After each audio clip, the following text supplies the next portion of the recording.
vou começar com o Salmo, Salmo 128, Salmo da família. Ou digamos, é um dos salmos da família.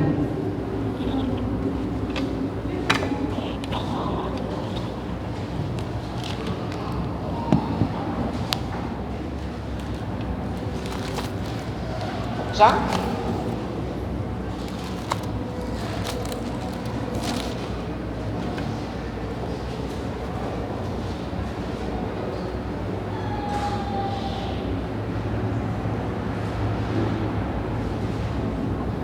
Um dos salmos da família.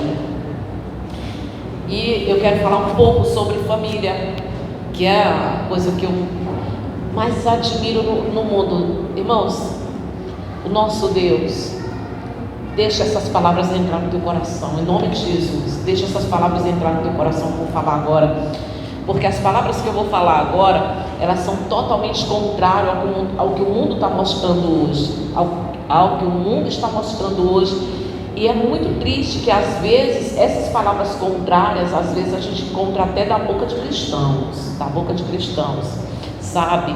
Que diz assim: segue a tua vida. Como é que você vai se submeter a um relacionamento que você já viu que não vai dar certo? Meu Deus, escuta tanto isso lá fora. Escuta o que eu vou te falar agora, porque eu vou te falar 3 vezes. O nosso Deus é Deus de família. O nosso Deus é Deus de família. O nosso Deus é Deus de família. E as pessoas estão desacreditadas de Deus, que Ele é um Deus de família, que Ele é um Deus que restaura. E quando as coisas começam a desandar, ao invés de elas procurarem saber aonde começou o erro, aonde começou a falha, aonde ela caiu, aonde ela vacilou para se consertar, elas estão querendo abandonar tudo e sair em busca da liberdade. Cada um segue a sua vida e cada um vai refazer a sua vida. Estão desacreditados no Deus de família, no Deus que restaura, e Deus restaura. A questão é que as pessoas só precisam encontrar pela frente pessoas que possam ajudar, que acreditem que Deus é Deus de família, porque está tão difícil encontrar alguém que tenha as palavras certas para incentivar as pessoas a continuarem confiando em Deus, buscando, acreditando, buscando restauração.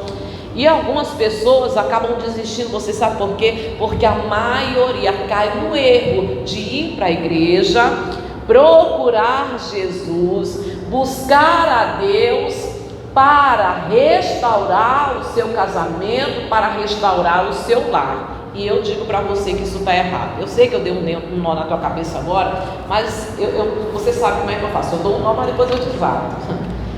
E eu vou repetir.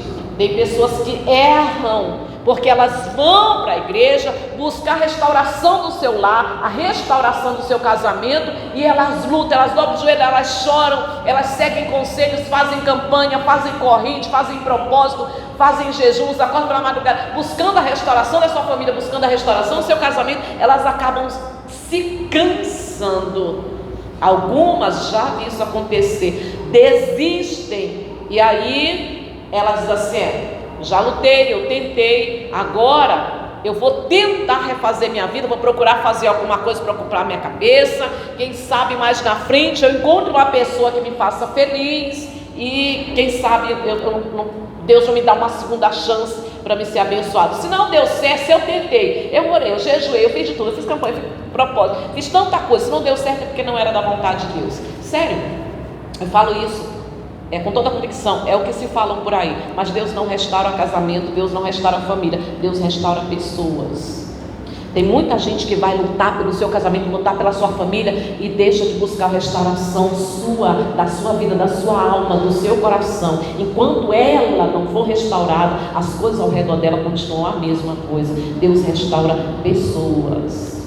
E tem muita gente que, ao invés de ir para a presença de Deus, se restaurar, se restabelecer, se curar, conhecer a Deus e permitir ser restaurada por Deus, elas estão lutando pelo seu casamento, sendo que por dentro elas estão destruídas, estão machucadas, estão decepcionadas, sendo que por dentro elas estão com o seu coração completamente lacerado, sendo que elas estão magoadas, decepcionadas, desacreditadas, mas elas querem a restauração do seu casamento, querem a restauração da sua família, enquanto Deus simplesmente fica aguardando até o momento que a pessoa se entrega, se rende como um vaso nas mãos do oleiro para ser restaurada. As coisas só acontecem, as coisas só dão certo, as coisas só prosperam, só são bem-sucedidas depois que nós somos restaurados, depois que o nosso coração é restaurado.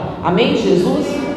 Irmão, tem gente que se cansa. Como é que Deus vai restaurar a família da pessoa, sendo que quem está precisando de restauração é ela? E olha, eu quero falar hoje sobre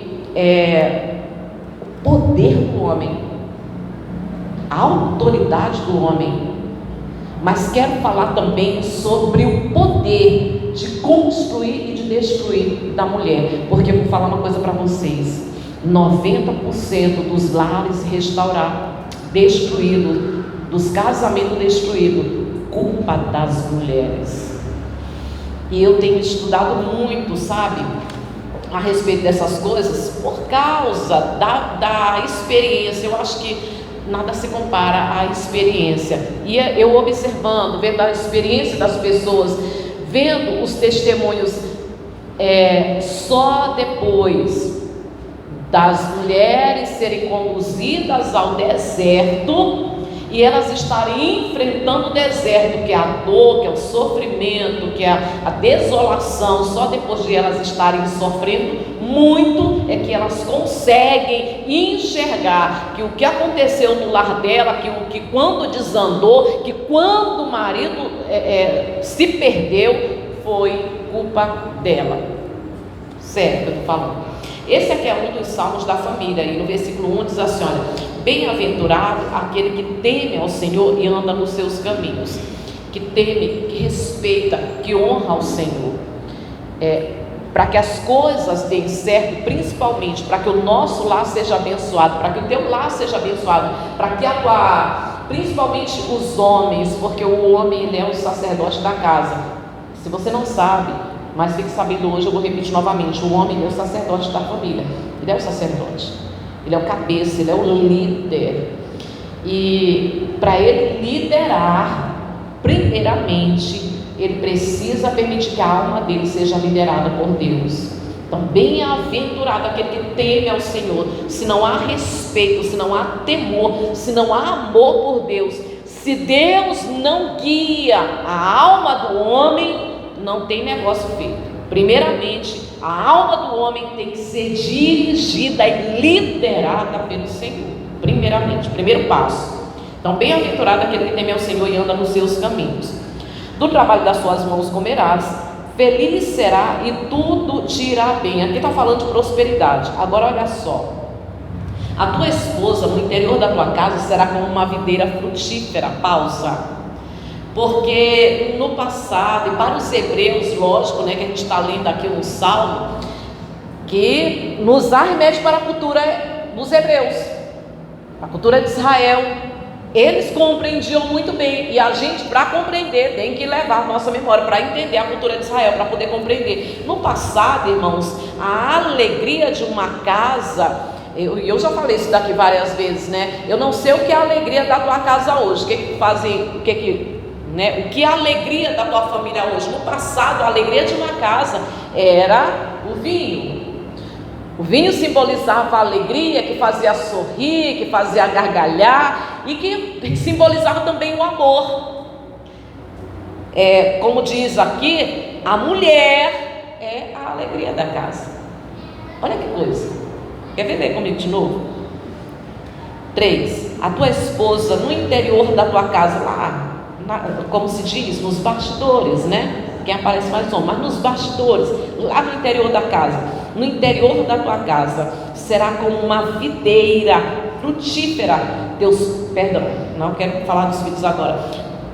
A videira, o vinho, a uva simbolizava a alegria e o amor. Irmãos, será que tem muitas esposas que têm sido a alegria da casa? Será que as esposas têm sido a alegria da casa?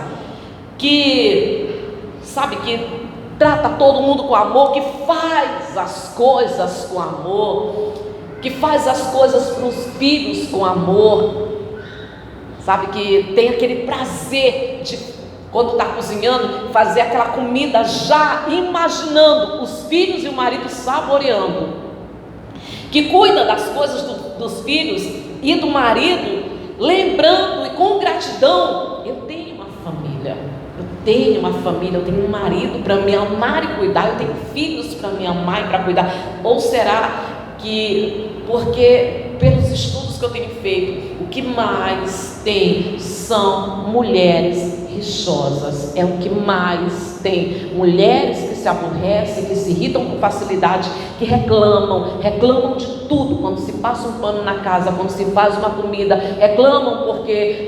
reclamam de tudo.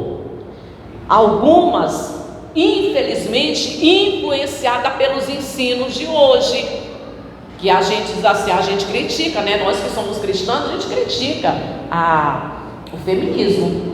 Isso daí não é para nós, mas algumas cristãs, disfarçadamente e sutilmente, são influenciadas pelo feminismo, porque ela joga na cara do marido que ele tem que se virar, entendeu? Aí, eu me lembro, eu fui na casa de uma pessoa, aí eu cheguei lá, irmãos, para tomar café com cuscuz de arroz, né? Não tem cuscuz de arroz aí, eu vou fazer um cuscuz de arroz para a senhora. Cheguei lá, sentei na mesa. Aí o marido disse assim, eu falei que um dia eu ia falar isso na igreja, eu falei que eu ia dar um exemplo para vocês. Aí eu sentei na mesa, aí o marido dela chegou, pegou o boné, pegou aqui o boné, aí, minha filha, tu nem lavou meu boné. Meu filho, tem água e sabão aí. Eu não vou dizer quem foi não. Tem água e sabão aí. Aí ela olhou para mim e disse assim, muito bem, eu vou pregar isso aí lá na igreja. Ela, não, meu filho, depois eu lavo. Aí ela mudou logo de assunto. Ela está aqui, mas não vou apontar não, porque eu não sou dedo duro, entendeu? Quando a pessoa é dedo duro, a pessoa morre com a boca cheia de formiga, entendeu? E aí, algumas mulheres, infelizmente, influenciada pelo feminismo, até porque a maioria trabalha fora, tem seus afazeres, tem seus compromissos, e umas, inclusive, até são muito determinadas. Se tem algo para resolver, ela vai e resolve. Olha só, se tem algo para resolver, ela vai e resolve, mas ela reclama. Porque ela foi, porque ela resolveu, porque era para ele resolver. Ué, se era para ele resolver, por que ela vai na frente e resolve? Por que ela resolve as coisas e às vezes não combina, não conversa, não pega orientação, não se... A palavra correta é isso. A maioria das mulheres hoje não se permite ser liderada, não se entrega debaixo da autoridade do marido para ser liderada, para ser guiada pelo marido, porque grande é, como nós já falamos aqui, acho que domingo atrasado, grande é a responsabilidade do marido. A responsabilidade dele é uma família. Quem vai prestar conta com Deus é o marido, filho, esposa, tudo que acontecer na casa, quem vai prestar conta com Deus é o marido. Até para refrescar a memória que eu estou falando, talvez alguém aqui não estava quando eu falei, para refrescar a memória. Quem pegou foi Eva, quem conversou com a serpente, ficou batendo papo com a serpente. Onde já se viu bater papo com o animal, irmão? Já se viu? Não está certo que a gente conversa com o cachorro, mas ficava batendo papo com uma serpente. Quem se deixou enganar pela serpente, quem se iludiu com as palavras da serpente, quem duvidou da palavra de Deus, colocou em queixa a palavra de Deus, foi Eva. Tudo foi Eva. Eva fez tudo errado. Quem deu a maçã para o homem foi Eva. Quem induziu o homem a pecar. Mas depois deles caírem, a pessoa que Deus procurou para prestar conta, para chamar para responsabilidade, não foi Eva. Eva fez tudo, mas Deus chamou para responsabilidade, chamou para pedir contas, foi Adão. Olha a responsabilidade do homem, de liderar, de ser sacerdote, que da forma como for guiada a tua casa, quem vai prestar conta é você, homem. Quem vai prestar conta com Deus é você, homem. E a maioria das mulheres, irmão, elas têm dificuldade de se deixar liderar. Às vezes porque os olhos dela estão destacando os defeitos do marido, mas isso não tira dele a autoridade que Deus concedeu para ele, que é o líder da família e o líder da mulher. Como nós falávamos, quem toma conta da casa é a mulher, quem cria os filhos, quem educa os filhos é a mulher, quem faz tudo é a mulher, dentro da casa quem faz tudo é a mulher. E aqui está dizendo que faz tudo com alegria, porque ela simboliza a alegria da casa, ela simboliza o amor da casa. É aquela coisa, sabe, do marido sai, o marido viaja, o marido vai trabalhar, mas ele não vê a hora de voltar para casa, porque na casa dele tem alegria, tem amor. A mulher dele representa alegria, representa amor. Ele vai para qualquer lugar, mas ele tem prazer de dar cada passo em direção a entrar na sua casa, porque a sua casa tem alegria, porque não tem uma mulher rixosa, porque não tem uma mulher que reclama, não tem uma mulher que na hora que recebe ele na porta, já para falar dos problemas, da dificuldade, para reclamar disso, para apontar alguma coisa. Tem mulher que não tem sabedoria, irmãos, não tem sabedoria. O marido coloca os pés na porta, aí ela já diz logo: olha, a conta vai vencer tal dia, o gás faltou. Pelo amor de Deus. Aí dá vontade de não voltar para o serviço, né? Dormir lá no serviço, uma coisa dessa. E não, aqui está dizendo que ela é a alegria. Ele já tem que pensar em voltar para casa, porque a casa dele tem paz. E quem produz, quem proporciona, quem patrocina essa alegria para o marido, olha só, quem proporciona a alegria para o marido e para os filhos dentro da casa, de acordo com o sábio, é a mulher.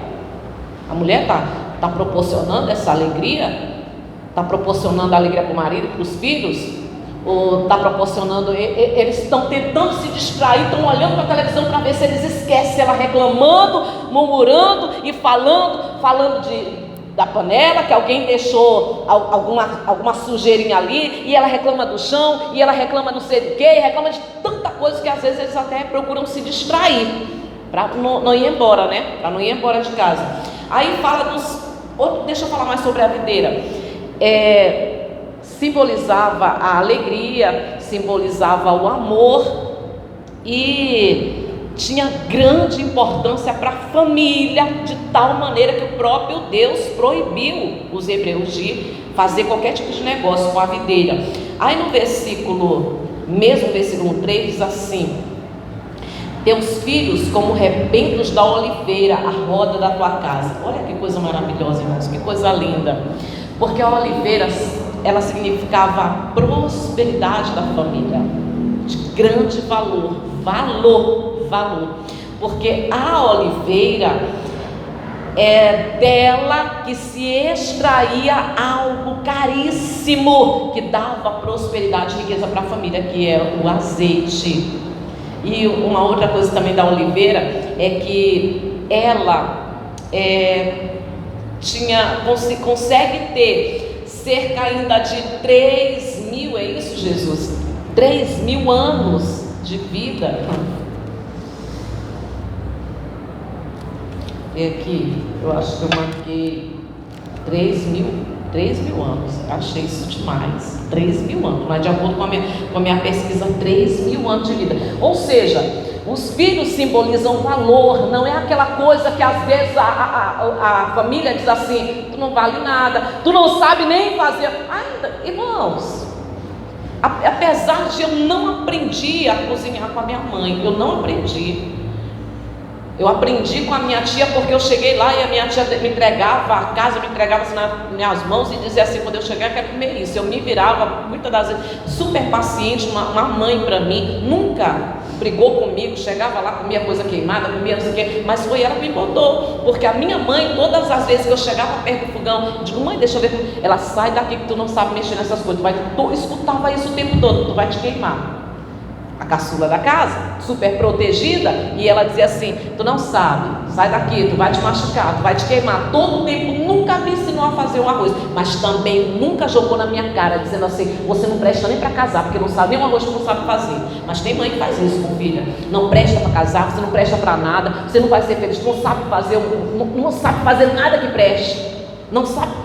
Joga na cara da filha, joga na cara do filho, você não faz nada que preste. Burro desse jeito. Mas aqui está dizendo que não, que os filhos têm valor. E outra coisa, que é da Oliveira, 3.000 anos, longevidade e valor, longevidade e prosperidade. O que a gente vê aí fora? Os jovens morrendo cedo, morrendo com 15 anos, morrendo com 14 anos. Irmãos, é só você pegar noticiário, tá? Só pegar noticiário. E por que isso? Por causa do desrespeito com os pais. Eu vou pegar um pensamento aqui, eu vou rapidinho te mostrar o pensamento de uma pessoa. Eu concordo, eu não sei se você concorda, mas eu concordo com o que ele colocou aqui. Ele diz assim: olha, filhos, preste atenção, filhos aos 14 anos, eles falam assim: parece que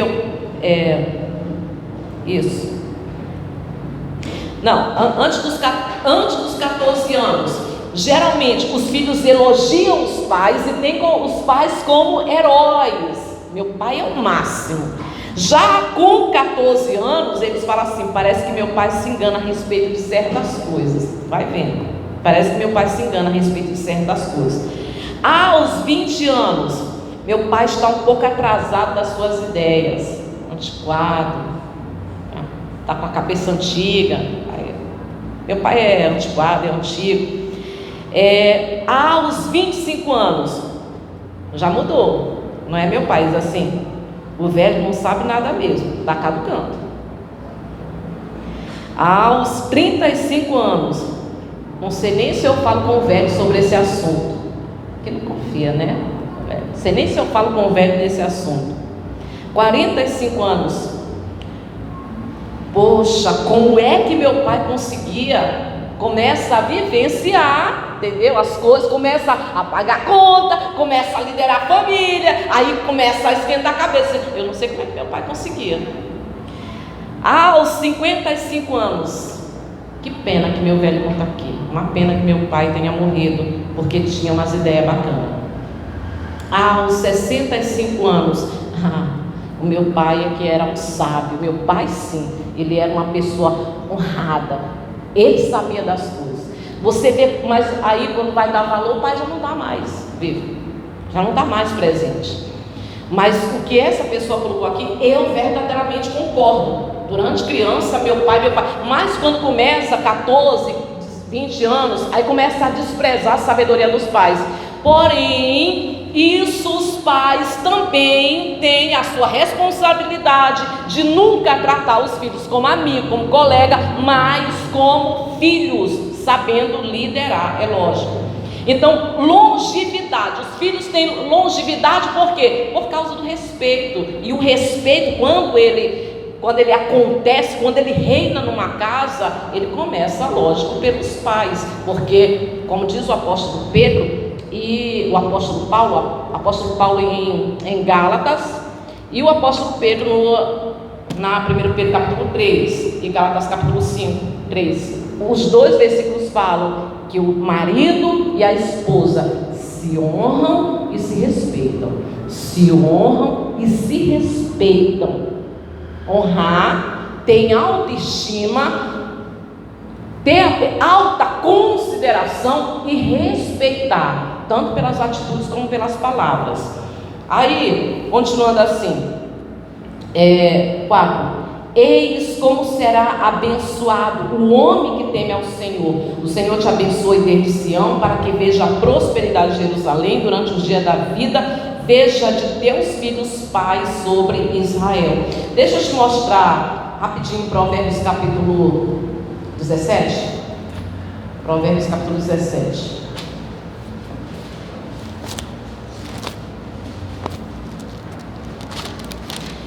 E aí, eu analisando, né, a maioria dos lares, quando sofrem, e começa a desandar, quando começam as brigas e o marido resolve sair de casa, estão à beira da separação, ou quando acontece a separação, aí no deserto as mulheres colocam a cabeça para pensar, elas pensam no sofrimento, ela vem um filme passando na cabeça delas, aí elas vão se lembrar de quantas vezes ela reclamou porque ele ia, ela reclamou quantas vezes ele ia na casa da família, ela reclamou porque ele ia passear, porque ele queria sair, porque muitas das vezes escolhia lugares que ela não queria ir, começa a reclamar por causa ela vai se lembrando que ela, a maioria vai se lembrando que ela era uma mulher que reclamava e que fazia muitas das vezes as coisas de mau gosto e achava que aquilo dali não era obrigação dela, fazia aquelas coisas ali e não era obrigação, e muito pelo contrário, além de não ser obrigação, ainda não era valorizada em casa, né? Muitas mulheres não falam isso, né? Eu sou a burra velha dessa casa, porque eu sou a empregada, porque eu sou a escrava, Isaura aqui, e é tudo nas minhas costas, e por aí vai. As mulheres ficam reclamando isso, mas quando entra no deserto, aí ela vai se lembrar e reconhecer que existe deveres do marido e deveres da esposa, e um dos deveres da esposa é exatamente cuidar da casa, cuidar do marido com alegria, deixando com que o ambiente seja um ambiente agradável para eles, e para o marido, olha que coisa bacana, irmãos. Deixa eu ler isso aqui, só para fechar o que eu falei da mulher, para falar para o homem e encerrar a mensagem. 17, versículo 1: melhor é o bocado seco e tranquilidade do que a casa farta de carnes e contendas. O bocado seco significa, na tradução original hebraica, pouquíssimo.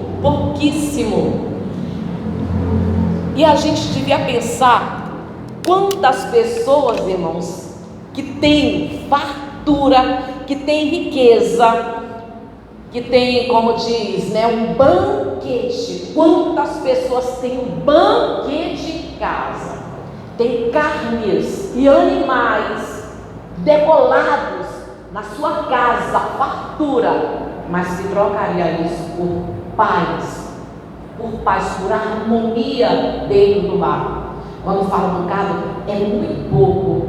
Então não reclame se você tem muito pouco. O importante, irmãos, o mais importante, o que nós devemos valorizar, e olha, não existe nada que você possa colocar no lugar. Não existe nada que possa substituir o valor da família. Nada. A coisa mais importante, a coisa mais rica, mais valiosa que você tem, chama-se família. A tua família, a tua riqueza é a coisa mais valiosa. Então, quando você dá valor, você sabe que o mais importante é a paz. Aí você acaba ignorando. Abnegação, porque amor é abnegação. O amor é quando você faz renúncias, quando você faz abnegação de sentimentos, da raiva, daí tanta coisa que você quer falar, a abnegação. Por quê? Porque você prefere a paz. Quando você sabe o valor da tua família, que é mais importante do que se você tivesse 1 milhão, 3 milhões na tua conta bancária. A tua família vale muito mais do que isso, muito mais do que você tivesse 3 carros zero na tua garagem. A tua família vale muito mais do que isso. Tem gente que tem 3 carros zero na garagem, mas não tem um casamento abençoado, não tem uma família abençoada. E a coisa que você mais tem que buscar de Deus é uma família abençoada. Olha que coisa legal. Vou fechar a mensagem só com uma pesquisa. Olha essa pesquisa aqui. Essa pesquisa ela foi feita pelo Instituto Barna. Olha que bacana, irmãos. Uma criança, quando ela entra para o Evangelho, para buscar Deus, para se tornar uma cristã e começa a frequentar uma igreja, uma criança, quando começa a frequentar uma igreja, e ela se torna assídua, porque eu acho que vocês já devem ter conhecido esses casos. Eu conheci alguns em que vinha apenas a criança, às vezes vinha com a vizinha, e a mãe não vinha, o pai não vinha ninguém, só ela que vinha. A vizinha sempre trazia a criança, e às vezes acontecia essas coisas, né? Filho vinha sozinho. Uma criança, quando ela entra na igreja, ela tem 2% de chance de atrair toda a família dela. É alguma coisa, não é? Ela já entrou. Se não tinha nada, se tinha 0% de chance, a família toda afastada, a família toda sem servir a Deus, quando entra uma criança, já aumentou, já tem alguma coisa, tem 2% de atrair toda a família dela para servir a Deus, 2%. Quando a mulher, estudo vai, quando a mulher, ela entra para se tornar uma cristã e servir a Deus, e se tornar dedicada às coisas do Senhor, está se falando uma mulher que frequenta a igreja não, mas a mulher que serve a Deus, se torna uma mulher virtuosa, uma mulher sábia, ela tem 17% de chance de atrair a família dela para a presença de Deus. Aleluia, glória a Deus. É considerável, 17% de chance de atrair toda a família dela para a presença de Deus. Isso é instituto, né? Porque de acordo com a fé, tem mulher que está servindo a Deus que ela diz: eu tenho 100% de chance. Agora olha que legal, olha a responsabilidade, a liderança do sacerdote da casa. Quem é o sacerdote? É o homem. O sacerdote é o homem, irmãos. Olha, não tem nada pior do que o homem que não ocupa o seu lugar. Não tem nada pior do que o homem que não ocupa o seu lugar de sacerdote e de líder, para ser respeitado e para ser honrado. A gente passa. A única coisa que fica é o legado que você deixa. E não tem nada melhor do que você deixar um legado, esposa e filhos, que um dia digam: ah, meu pai era um homem honrado, era um homem honesto, era um homem digno. Ah, meu marido era um homem digno. Não existe nada melhor do que legado. Não existe nada pior do que filhos que têm vergonha do pai. Não existe nada pior do que a esposa que se sente humilhada por ter um marido que tem. Mas quando o homem ocupa o lugar de sacerdote, o Instituto Barna diz que o homem, ele tem 93% de chance de colocar toda a sua família na presença de Deus. Que coisa linda, irmãos. Que coisa maravilhosa. Quando o homem ocupa o seu lugar de líder e de sacerdote, ele tem todas as chances de fazer com que toda a família dele honre a Deus, sirva a Deus e seja uma família abençoada. Então cada um ocupa o seu lugar. A mulher ocupa o teu lugar. Qual é o teu lugar? É ser a alegria e ser o amor da casa. Ser a alegria, aquela que proporciona a alegria, que patrocina a alegria dos filhos, a alegria do marido. Qual é o lugar do marido? O marido deve dar à esposa aquilo que lhe é devido. Devido significa dívida. Dívida